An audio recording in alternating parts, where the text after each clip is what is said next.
I woke up on my parents' doorstep, blood trickling from the split corner of my lip, my shoulder hanging at an impossible angle. My legs had given out halfway down the street. I thought I'd hit rock bottom when my sister, calm as if discussing the weather, said, "You should have signed the mortgage." As if the assault, the bruises, the dislocated shoulder didn't matter. As if my body was just collateral damage in a financial chess game I refused to play. I remember the first time I met him, my brother-in-law. Charming, smooth, a laugh that made everyone lean in. I trusted him, loved him in a strange, cautious way. We joked about life, about family. I thought I'd married into trust. How cruel that my trust became a weapon against me. It started small, casual jabs about money, insinuations wrapped in polite tones. Then came the late-night calls, the hushed conversations behind my back. My refusal to co-sign anything met with a tight smile that didn't reach his eyes. I ignored it at first. I wanted to believe in the family bond. Until the night my shoulder broke. He didn't just hit me, he dismantled me in front of everyone. My protestations, my resistance, my very presence reduced to a bloody mess. My sister watched. I wanted to scream, but I already knew no one would intervene. That night, dragging myself to my parents' door, I realized betrayal doesn't always wear a mask. Sometimes it wears your own family's indifference.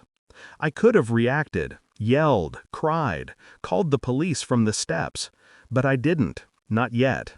The fire inside me wasn't chaos, it was calculation. I spent nights replaying the assault, memorizing every movement, every insult. I knew him.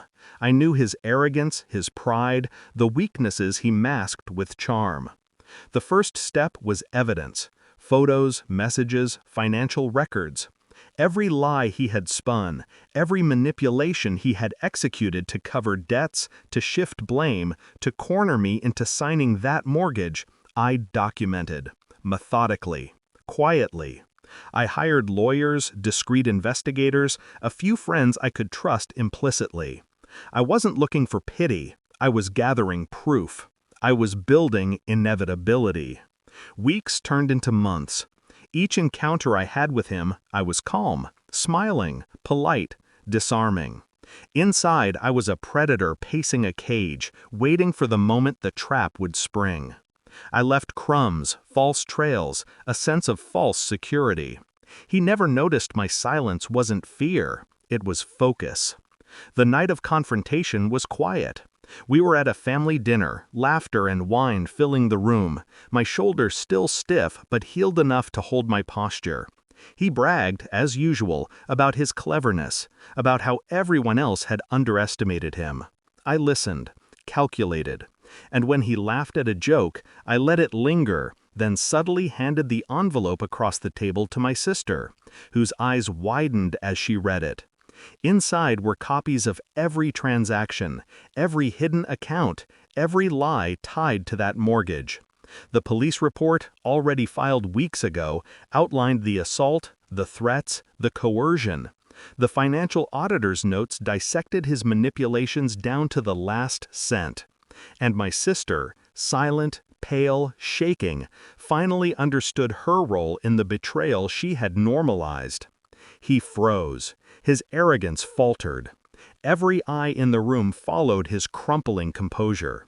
He tried to deny, to charm, to redirect, but it was too late. The calm I had worn like armor became a weapon.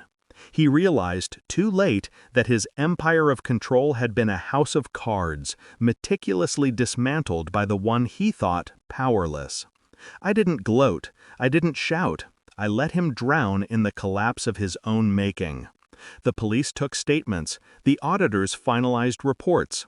Legal consequences loomed. He left, silent and defeated, stripped of the facade he had relied on. And me? I walked out into the night.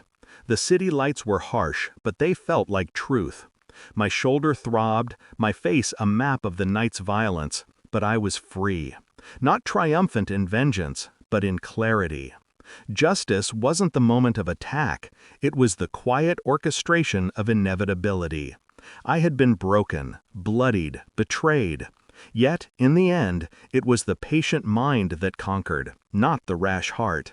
And as I breathed in the cold air, I realized the same hands that had been forced to sign nothing would now hold nothing back.